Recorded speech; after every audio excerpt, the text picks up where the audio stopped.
Pteridophyta का जीवन चक्र। तो टेरिडोफाइटा में बहुत सारे पौधा आते हैं, जिसमें कि एक होते हैं फर्न। ये फर्न का जीवन चक्र है कि फर्न का जीवन चक्र कैसे होता है, कैसे हुआ। बीजाणुविद अवस्था से युग्मकोविद अवस्था या युग्मकोविद अवस्था से फिर बीजाणुविद अवस्था में जाते हैं। तो सबसे पहले टेरिडोफाइटा का ही एक फर्न का जीवन चक्र है। तो किसी एक सदस्य का टेरिडोफाइटा का आप अगर जीवन चक्र पढ़ लेते हैं तो समस्त टेरिडोफाइटा का जीवन चक्र के बारे में आप जान सकते हैं। तो चलिए फर्न के बारे में जानते हैं कि फर्न का जीवन चक्र कैसे होता है। तो फर्न का जो सबसे पहला होता है वह ऐसे रहते हैं,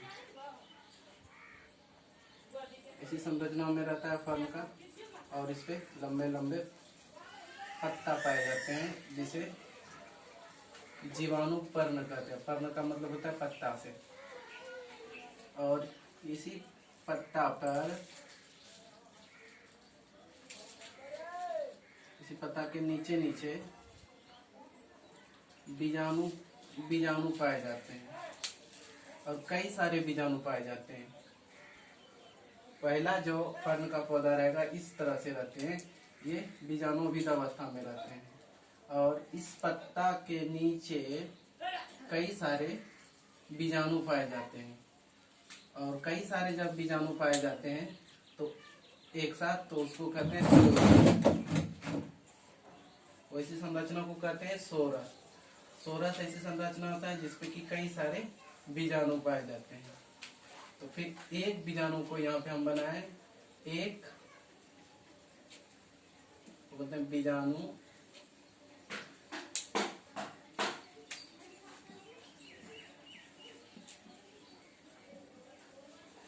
धानी। ये इस पत्ता पे कई सारे बीजाणु पाए जाएंगे, जिसमें अधिक बीजाणु पाए जाते हैं उसी संरचना को, कई सारे बीजाणु जब एक ही जगह पाए जाते हैं, बीजाणु के समूह को ही कहते हैं सोरस। और एक बीजाणु की संरचना ऐसी होती है, इसमें कई सारे बीजाणु मातृकोशिका रहते हैं। इसके अंदर कई सारे बीजाणु धनी के अंदर कई सारे बीजाणु मातृकोशिका पाए जाते हैं। बीजाणु धनी का जब बीजाणु धनी में फिर अर्धसूत्री विभाजन होगा और उसका स्फुंटन होगा। मतलब ये बीजाणु, स्फुंटन का मतलब होता है कि कोई भी भाग जब फट जाएगा, ऐसी संरचना मतलब जुड़ा हुआ रहेगा, उस वक्त फट जाएगा, तो उसी को कहते हैं स्फुंटन। ये बीजाणु धनी में अर्धसूत्री विभाजन होते हैं और वह फट जाते हैं, और फटने के बाद वो गुणित बीजाणु बाहर निकलती है।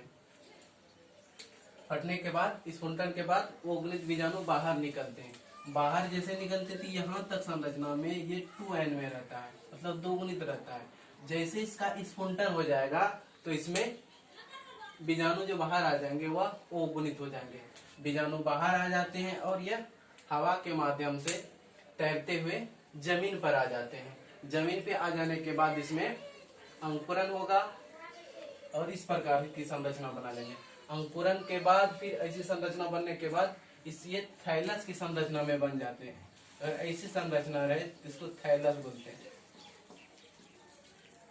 ये थैलस ऐसी संरचना होता है जिसमें कि नर जननांग और स्त्री जननांग दोनों पाए जाते हैं। तो थैलस में जो नर जननांग होते हैं उसे पुधानी कहते हैं, और थैलस में जो स्त्री जननांग रहते हैं उसे स्त्री धनी कहते हैं। और थैलस युग्मकोविद होता है, अर्थात इसमें ये ओ गुणित होता है, इसमें 1n होगा।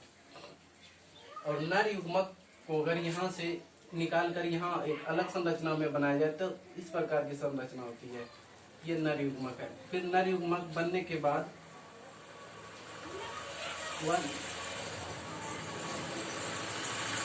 स्त्री धनी के पास आते हैं। स्त्री धनी के पास आ जाने के बाद इसका निषेचन होता है। ये स्त्री धनी में आ जाएगा और निषेचन हो जाएगा और युग्मनज बना लेंगे।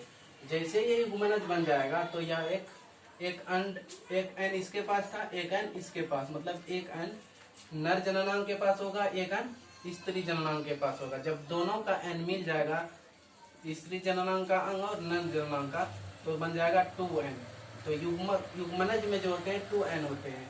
वही संरचना फिर थोड़ा परिवर्तित हो जाते हैं, परिपक्व हो जाते हैं। परिपक्व होने के बाद थाइलस के ऊपर ये वाली ही संरचना ये है, उसी के ऊपर ये पौधे जैसा संरचना बन जाता है, जिसे निषेचन कहते हैं। या प्लांट के लिए जो उपयोग करते हैं, पौधे के लिए जो उपयोग करते हैं निषेचन का, उसको कहते हैं क्या, उसको कहते हैं निशितांड। हाँ, पौधे के लिए निषेचन के बाद जो उपयोग करते हैं शब्द, उसको बोलते हैं निशितांड। निशितांड फिर हो जाएगा, फिर यह परिपक्व होके विकसित होके बीजाणुविद अवस्था में बन जाएगा। फिर यह परिपक्व होके इस प्रकार के बीजाणुविद अवस्था बन जाएंगे। उसमें लंबी लंबी पत्तियां हो जाएंगे और पत्ती के निचली सतह पर, ये पत्ती को पहले क्या कहते हैं, बीजाणुपर्ण। ये पत्ती के बीजाणुपर्ण पर ही बहुत सारे बीजाणु पाए जाते हैं। जब बहुत सारे बीजाणु के समूह को क्या कहते हैं, सोरस कहते हैं। ये सोरस का संरचना हो गया। और सोरस कहते हैं, जब एक बीजाणु को आप निकाल के देखेंगे तो ऐसी संरचना दिखाई देंगे। तो एक और ऐसी संरचना को बीजाणु धनी कहते हैं। और बीजाणु धनी में बहुत सारे बीजाणु मातृकोशिका पाए जाते हैं। बीजाणु धनी में बहुत सारे बीजाणु मातृकोशिका पाए जाते हैं। बीजाणु मातृकोशिका में अर्धसूत्री विभाजन होता है। बीजाणु मातृकोशिका में अर्धसूत्री विभाजन होता है। अर्धसूत्री विभाजन जब होता है तो वह गुणसूत्र की संख्या आधी कर देती है। और उसके बाद यह इसका स्फुटन हो जाता है। स्फुटन का मतलब ये ऐसी संरचना रहती है, इसका ऐसी संरचना रहती है, यह फूट जाएंगे। फूटने के बाद इनसे क्या हो जाएंगे, ये इसका जो बीज है, बीज छिटक जाएंगे। बीजाणु छिटकने के बाद यह हवा के द्वारा जमीन पे गिर जाते हैं। जमीन पे गिरने के बाद इसमें अंकुरन हो जाता है। और अंकुरन के बाद धीरे धीरे यह थैलस की तरह संरचना बना देते हैं। थैलस ऐसी संरचना रहता है जिसे उभयलिंगी संरचना रहता है। और उभयलिंगी कहने का मतलब जिसमें नर और मादा दोनों एक साथ साथ पाए जाएंगे। तो थैलस की संरचना पे पुंगधानी अर्थात पुधानी और स्त्री धानी दोनों पाए जाते हैं। पुंगक धानी में जो शुक्राणु पाए जाते हैं उसे पुमड़ू कहते हैं। और स्त्री धानी में जो अंडाणु पाए जाते हैं उसे अंडगोल कहते हैं। यह एक नर जननांग को अगर हम यहाँ से निकाल के इसको जूम करके देखें तो इस प्रकार की संरचना दिखाई देगा। उसके बाद इसका निषेचन होगा। नर युग्मक और मादा युग्मक एक साथ मिल जाएंगे और निषेचन हो जाएगा और 2n में परिवर्तित हो जाएगा। और यही फिर परिपक्व होकर ऐसी संरचना थैलस के ऊपर ही एक छोटा सा पौधा बन जाता है जिसे निशितांड कहते हैं।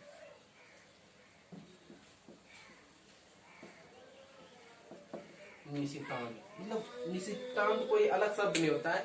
जीव में जो होता है वो निषेचन होता है, लेकिन पौधे का जो निषेचन होता है उसी को निशितांड बोलते हैं। निशितांड का फिर परिपक्व हो जाएंगे, एक नए पौधे में विकसित हो जाएगा। और वह पौधा जो विकसित होता है वह बीजाणुविद होता है।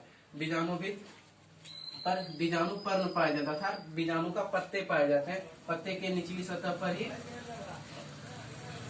बीजाणु पाए जाते हैं। और बीजाणु एक संख्या में नहीं पाए जाते, बहुत अधिक संख्या में पाए जाते हैं। जब बीजाणु अधिक संख्या में पाया जाएगा तो उसको क्या कहेंगे, हाँ सोरस कहेंगे। सोरस क्या होता है, बीजाणुओं का समूह होता है। जब या सोरस से आप एक बीजाणु निकाल के देखेंगे तो इस प्रकार से दिखाई देगा और उसको कहते हैं बीजाणुधनी। और बीजाणुधनी के अंदर बहुत सारे बीजाणु मातृकोशिका होता है। जब बीजाणु मातृकोशिका में अर्धसूत्री विभाजन होता है और बीजाणुधनी का स्फुटन होगा और फिर बीजाणु निकल के यहाँ आएंगे, अंकुरित होगा और फिर थैलस की संरचना बनाएगा, फिर निषेचन होगा और इसी तरह चलते रहता है। युग्मकोविद अवस्था से बीजाणुविद अवस्था, बीजाणुविद अवस्था से युग्मकोविद अवस्था, युग्मकोविद अवस्था से बीजाणुविद अवस्था। और किसी भी जीवन चक्र में, लाइफ साइकिल में अगर इस तरह से अवस्था, दोनों अवस्था बरकरार है, युग्मकोविद से बीजाणु, बीजाणुविद से युग्मको, तो उसे कहते हैं पीढ़ी एकांतर। और फल में जो होता है निश्चित पीढ़ी एकांतर होता है। इसका एक स्क्रीनशॉट आप लोग ले लीजिए, उसके बाद इसके बारे में विस्तार से दिखाते हैं।